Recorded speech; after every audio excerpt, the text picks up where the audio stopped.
किया। उनके उम्मीदवार चयन से किसी को कोई आपत्ति नहीं हो सकती है, उनके प्रचार से किसी को आपत्ति नहीं हो सकती है, उनके महागठबंधन में सामंजस्य बिठाने से किसी को आपत्ति नहीं हो सकती है, लेकिन परिणाम में वो झलका नहीं, तो कहीं ना कहीं उनमें कमी थी।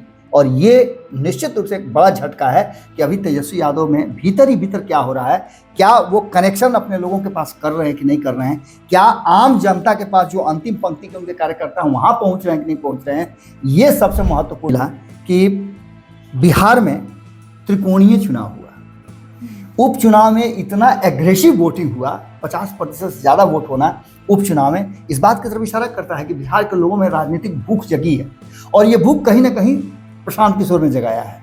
तो ऐसी स्थिति में प्रशांत किशोर के पैकअप की बात जो हम कह रहे हैं, वो पैकअप तो नहीं, लेकिन हाँ, प्रशांत किशोर ने जिस स्तर पर तैयारी की थी और जिस तरह का वो दावा ठोक रहे थे, हालांकि अब तो एक्सक्यूज दुनिया भर का करेंगे वो, जैसा कि आप भी जानती हैं कि एक्सक्यूज करेंगे कि भाई अपने लिए रास्ता खोजना शुरू किया जब लालू प्रसाद से अलग हुए 90 के दशक में। मैंने कल ही संपूर्ण भारत जो हमारा अखबार है, उस अखबार में मैंने एक लेख लिखा था जिसमें हमने लिखा था कि लालू और नीतीश में क्या अंतर है। अगर आज का परिणाम आएगा तो आज के परिणाम पर लालू और नीतीश में क्या अंतर पड़ेगा।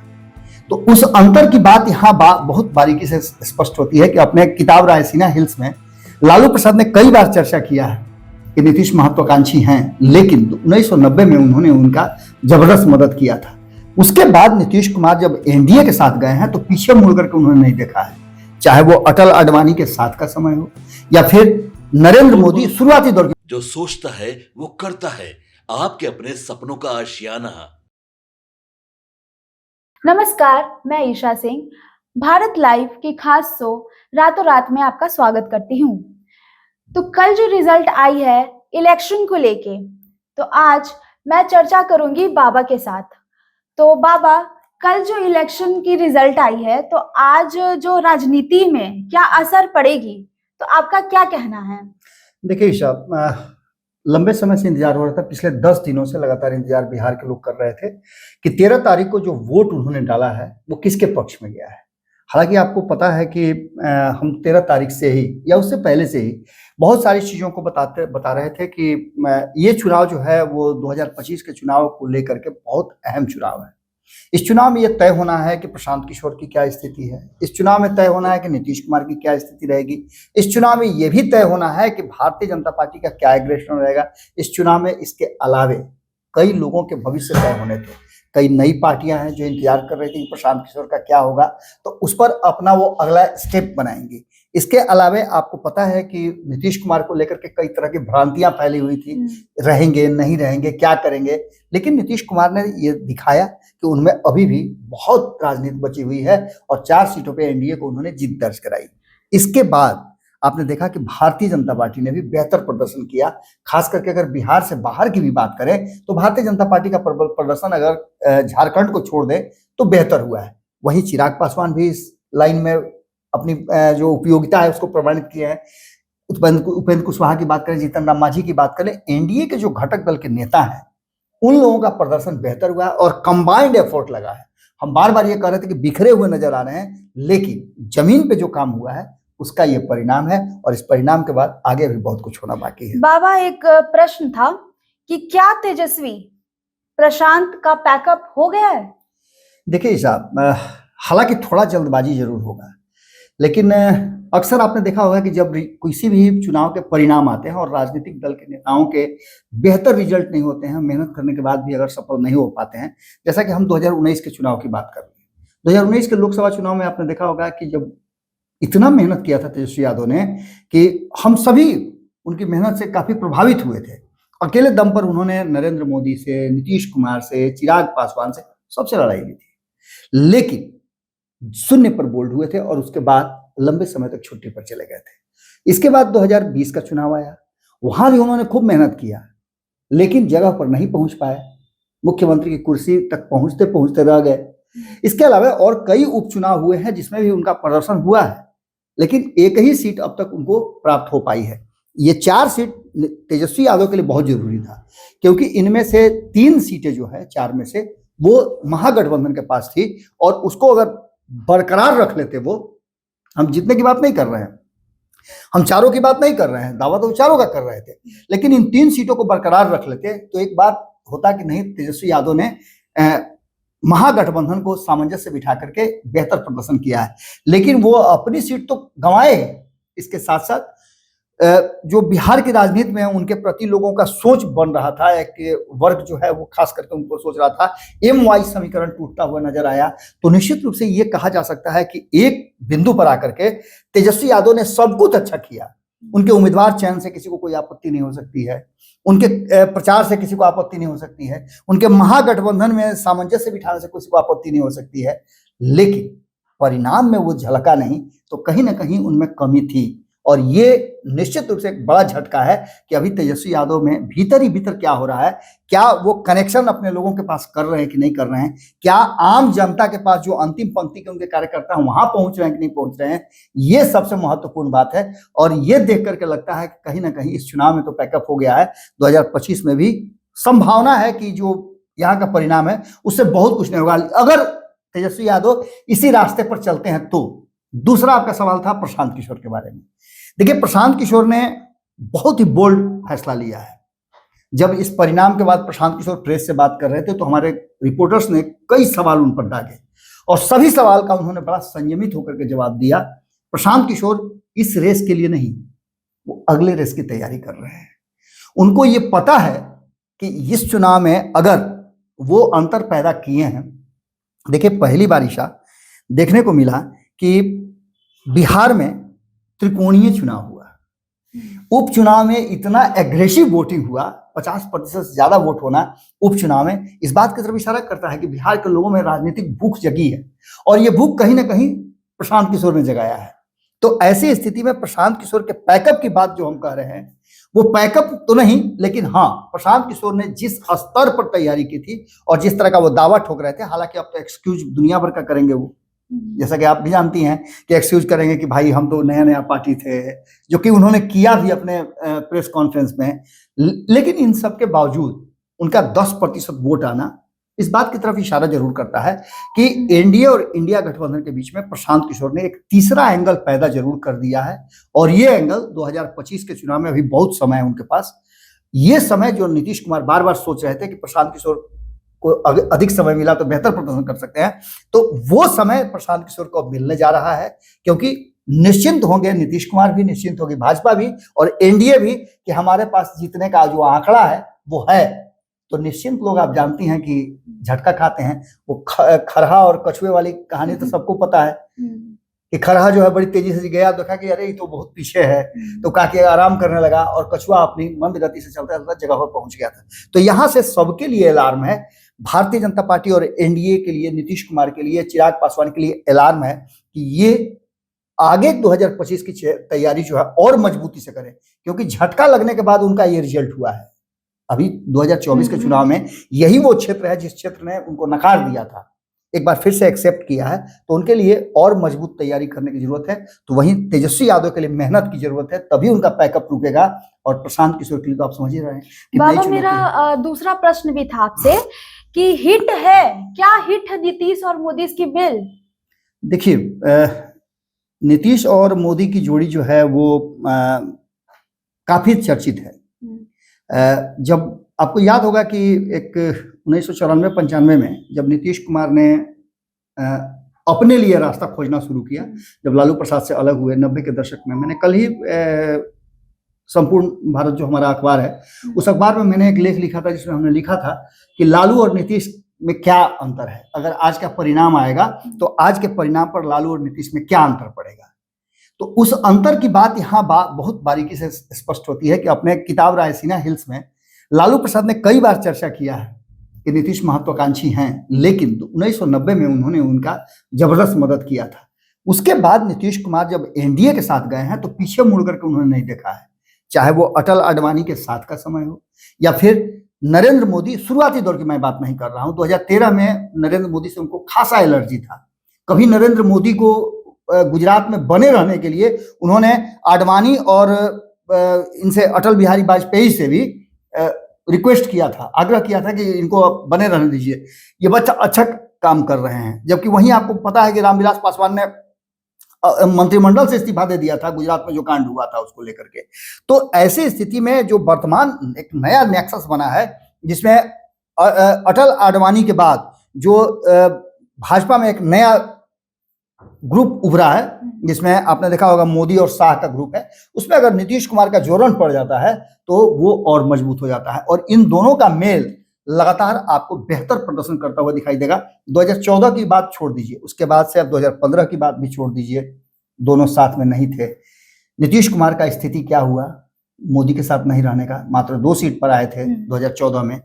जब मोदी बिहार के चुनाव में नीतीश के साथ नहीं थे तो उनको मात्र 53 सीटें आई थी। उसके बाद 2019 में साथ आए तो क्लीन स्वीप किया, 1 सीट छूटा, 40 में से 39 सीट जीत करके आए। 2020 के चुनाव में इतना प्रभाव होने के बाद, एंटी इनकम्बेंसी होने के बाद, बहुत सारी बातों के होने के बाद तेजस्वी यादव को मुख्यमंत्री कुर्सी तक नहीं पहुंचने दिया। तो निश्चित रूप से ये दोनों का मेल जो है वो कहीं ना कहीं इस बात की तरफ इशारा करता है कि ये अगर साथ हैं तो ये माना जाता है कि जीत की गारंटी होगी। और कठिन परिस्थितियों में भी 2024 का चुनाव जिस तरह से आया और 30 सीटें लेकर के आए, ये कम बात नहीं है। जी, मेरा तीसरा प्रश्न भी आपसे होगा, क्या चिराग ने निकाल दिया है तेल? देखिए, चिराग पासवान तो तेल निकाल रहे हैं, इसमें कोई दो राय नहीं है। अच्छा। अब बिहार की ही बात मत कीजिए, आप बिहार से बाहर जाइए। आप बिहार में तो जो उन्होंने किया वो तो उसका असर नजर आ रहा है, क्योंकि इस जीत को कंबाइंड जीत माना जा रहा है एनडीए गठबंधन का, जिसमें चिराग पासवान ने अपने वोटरों को, और खास करके चिराग पासवान की बात करें तो चिराग पासवान के वोटर बहुत एग्रेसिव हैं और उनकी बात सुनते भी हैं, उनसे अलग नहीं होते हैं। पशुपति कुमार पारस का जो हाल हुआ है वो देख करके ऐसा लगता है कि पूरा का पूरा जो नहीं होता है कि घर में आप झाड़ू बहारू दीजिए जब दिवाली में तो बहुत सारा पुराना चीज निकल करके सामने आता है जो आपको कभी खो गया था, तो आपको बड़ा खुशी होती है। तो वही झाड़ू बहारू ऐसा किया है चिराग पासवान ने, जब तो चिराग पूरी तरह से उन्होंने सबको साइड कर दिया है और खुद जो है उस समाज के नेता के रूप में सामने आए हैं और वो समाज उनसे बहुत प्यार करता है।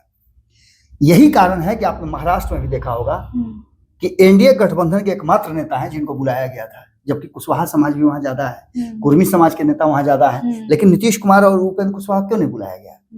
वहां बुलाया गया चिराग पासवान को। और चिराग पासवान का जो कहा जाता है ना कि मैंने कैमरा फेस है, जो अपीलिंग फेस है, वो कहीं ना कहीं लोगों को प्रभावित करता है, उसका फायदा मिलता है। और प्रधानमंत्री नरेंद्र मोदी ये बात समझ गए हैं कि नीतीश को यदि साथ लेकर चल रहे हैं तो चिराग भी उतना ही इंपॉर्टेंट है। नीतीश मजबूरी हो सकते हैं लेकिन चिराग जो हैं वो जरूरी हैं, और यही कारण है कि चिराग पासवान ने महाराष्ट्र में भी आप देखी होंगी कितना बढ़िया रिजल्ट आया। हाँ, झारखंड की बात कर रही हैं तो झारखंड में परिस्थितियां बहुत अलग थी, कारण कि वहां पर एक जो बातें चल रही थी वो दो तरफा बात चल रही थी। एक खबर हमने किया था इस वोटिंग के जस्ट दूसरे दिन, 20 तारीख को वोटिंग हुआ, उसके बाद हमने एक खबर किया था कि वहां से एक हमारे पास जो वीडियो क्लिप आया था, हालांकि हम दिखा नहीं सकते थे, किसी और का था, उस वीडियो क्लिप की हमने चर्चा की थी कि लोगों ने कहा था कि हम पैसा तो ले रहे हैं भाजपा से लेकिन हम वोट झारखंड को देंगे। अब ऐसी स्थिति में आप समझ सकते हैं कि वहां घात हुआ है, इसमें कोई दो राय नहीं है। लेकिन सबसे बड़ी बात उसमें है कि एक सीट आप चिराग पासवान को देते हैं और उस एक सीट पर जीत करके चिराग पासवान आते हैं, और वो भी अच्छे अंतर से, जो सीट आप नहीं जीत पा रहे थे। तो ये चिराग पासवान की विशेषता जरूर है, और यही तेल निकालने की बात हम कर रहे हैं कि निश्चित रूप से चिराग पासवान जहां जा रहे हैं वहां परिणाम को बदल रहे हैं। 100% स्ट्राइक रेट 2024 में, 100% स्ट्राइक रेट 2019 में, 100% स्ट्राइक रेट 2014 में, और 100% स्ट्राइक रेट झारखंड में भी और बिहार में भी। जी, तो इसीलिए कहा गया है कि चिराग ने निकाल दिया है तेल और सहनी कुशवाहा ने कर दिया है खेल।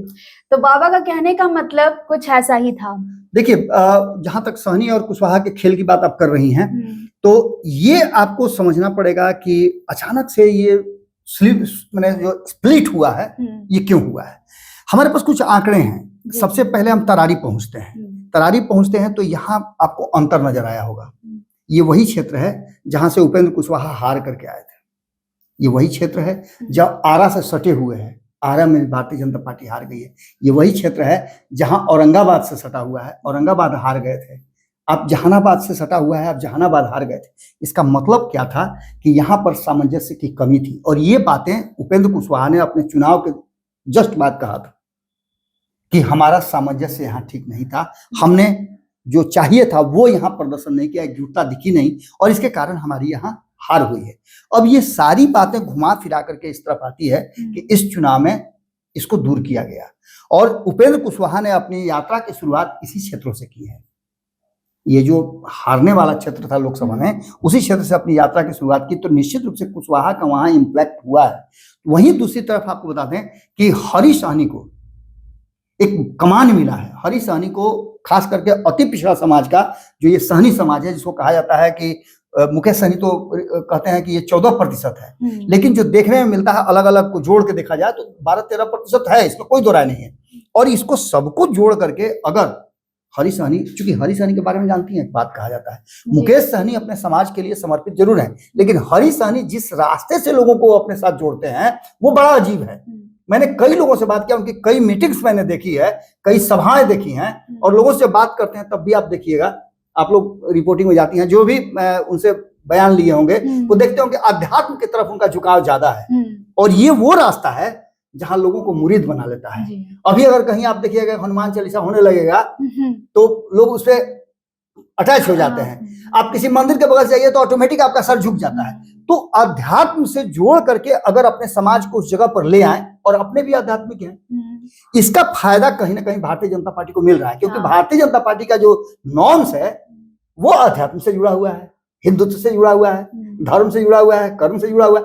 इसको लेकर के कहीं ना कहीं एक बड़ा ही माने ट्रम्प कार्ड साबित हुए हैं हरीश सहनी। और जब लास्ट में हमने जब खबर चलाई थी, मुझे याद है कि मैंने ही खबर किया था कि आपको उस बड़ी चर्चा हुई थी कि वहां के उम्मीदवार जो हैं अशोक सिंह, उनको बच्चा की तरह से गोदी में लेकर के घुमा जा रहा है। बच्चा जब रोएगा तब ना लोगों को पता चलेगा कि इसमें गोद में बच्चा भी है। तो ये बातें काफी चर्चित हुई थी, और इसके बाद से भारतीय जनता पार्टी ने एक इनिशिएटिव लिया था और अशोक सिंह को सामने खड़ा किया था, और अशोक सिंह ने जहां जहां बताया था कि यहाँ यहाँ हम कमजोर हैं, वहां वहां प्रभारित हो चुके हरीश सहनी। प्रभार को लेकर के उन्होंने पूरे रामगढ़ के क्षेत्र में एक नया ट्विस्ट लाया है। वहां पर 30,000 के आसपास सहनी समाज के नेता हैं, लोग हैं, माने वोटर हैं। उन वोटरों को उन्होंने गोलबंद किया, एकजुट किया, और वहीं उपेंद्र कुशवाहा ने भी वहां गोलबंदी की।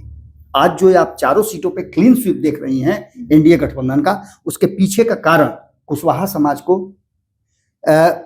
सहनी समाज को, अति पिछड़ों को एकजुट करना, और उधर से चिराग पासवान लेकर के आए हैं दलितों को, उसके अलावा जीतन राम मांझी दलितों को जोड़ करके आए हैं। ये सारा जुड़ान जो है ना वो एक जगह वोट में कन्वर्ट हुआ है, और कन्वर्ट हुआ है तो आपने देखा होगा कि मैंने जो लगातार देखा जा रहा था कि रामगढ़ में जीत हार का आंकड़ा 1000 के आसपास था, वो जीत हार का आंकड़ा अच्छा खासा अंतर दे रहा है। इसका मतलब है क्या कि कहीं ना कहीं सहनी और कुशवाहा का असर हुआ है, और इन्हीं का नहीं, चिराग पासवान का भी असर हुआ है।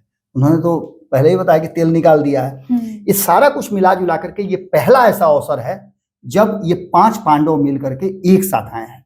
अब तक का रिकॉर्ड रहा है कि बिहार की राजनीति में पांचों एक साथ कभी नहीं आए हैं।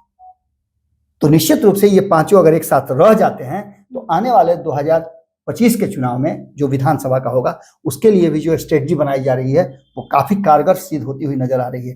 क्योंकि प्रशांत किशोर को भी समय लगेगा, क्योंकि वो तैयारी तो कर ही रहे हैं। हो सकता है कि अचानक से कोई ऐसा गुम हो जाए, वो अलग बात है, लेकिन जहां एक ही ढर्रे पर एक ही भाषा, एक ही बयान, आप देखिएगा दवाई कमाई, पढ़ाई लिखाई, सुनवाई, ये कहते हुए तेजस्वी यादव इससे आगे नहीं बढ़ पा रहे हैं। तेजस्वी यादव में बहुत सारा स्पार्क है, उनमें उनको करने के लिए बहुत कुछ है, लेकिन फिर वही लेकिन है कि कहीं ना कहीं उनके जो इर्द गिर्द लोग हैं वो चीजों का आइडेंटिफाई तो करते हैं। हार से लोग सीखते हैं, लेकिन तेजस्वी यादव अपनी हार से सीख नहीं पा रहे हैं। यही कारण है कि बार बार वो पिछड़ जा रहे हैं। जगह पर आकर के यदि आप फेल कर जाते हैं तो कहीं ना कहीं सब्जेक्ट में आपने कहीं ना कुछ कमी जरूर रखी है। ये 2025 के चुनाव के लिए एक अलार्म है, और सबके लिए अलार्म है। निश्चित रूप से इस अलार्म के बजने के बाद अब 25 की तैयारी होगी, और यहाँ से सबके लिए एक रास्ता जरूर निकलेगा। बाबा से हमने सब कुछ जान लिया है, तो आने वाले समय में 2025 में क्या चुनावी परिवर्तन होंगे और क्या परिस्थिति होगी, ये भी जानना जरूरी होगी। आप देख रहे थे भारत लाइव। कमेंट बॉक्स में अपनी राय जरूर दें। आपके सपनों को हमने सजाया है, ई होम्स पैनोरामा को हमने बनाया है। ई होम्स मेरा एक सपना था जिस पे मैं पिछले 4 साल से काम कर रहा था। हमने जो बनाया है वो सबने है माना। ई होम्स पैनोरामा में हो आपका भी आशियाना। और फाइनली हमने 2021 में इस प्रोजेक्ट को लॉन्च किया। बहुत लोग अप्रिशिएट कर रहे हैं कि पूर्णिया जैसे शहर में, बिहार के, एक तो बिहार की बात करें उसमें भी पूर्णिया जैसे छोटे जगह में इस तरह का लाइफस्टाइल देना, ये सुन के हम लोगों को बहुत अच्छा लगता है। ई होम्स में हमने कुछ और भी किया है, जैसे हम जिस जगह में रह रहे हैं हमारी फैमिली सिक्योर हो, उनको सिक्योरिटी का ध्यान में रखा है। आपकी सुविधा और सुरक्षा आपके लिए खास है, ये आपका विश्वास है। इसमें आर्टिफिशियल इंटेलिजेंस का 7 लेयर सिक्योरिटी का हमने इस्तेमाल किया है। लस ग्रीन कैंपस को बनाया है। यदि हमारा बाउंड्री वाल है तो वो वर्टिकल गार्डन है। ये जितनी भी फैसिलिटी होता है एक इंटरनेशनल टाउनशिप में, ई होम्स है, ये हम लोग विश्वास नहीं कर पा रहे हैं। जो भी हमारे मित्र दोस्त या जो भी हमारे बाहर के बाहर आते हैं तो हम लोगों को बहुत अच्छा सुनने को मिलता है और बहुत अच्छा क्रेडिट मिल रहा है। वो सारा हमने सिर्फ एक बिल्डिंग नहीं बनाया, हमें एक बहुत अच्छा लाइफस्टाइल दिया ई होम्स में, और मेरा एक सपना था जिसको मैं आज फुलफिल होते हुए देख पा रहा हूँ। ये आपका आवास है। ई होम्स पैनोरामा में अब आपका निवास है। E Homes Panorama, luxurious lifestyle redefined. Panorama group, जो सोचता है वो करता है। अगर ये वीडियो पसंद आई और वह बिहार के राजनीति और बिहारियत से सरोकार रखेनी तो सब्सक्राइब बटन दबा के चैनल के सब्सक्राइब कर ली। ओजे एगो घंटी बा, ओकरा बटन दबा देला से कुल सटीक और मारक खबर रुआ मुफ्त में मिल जाई। अगर रुआ पत्रकारिता के हमनी के नया प्रयोग में सहयोग कर चाहतानी तो ज्वाइन बटन दबा दी। पेटीएम नंबर नोट कर ली 9386 816 700।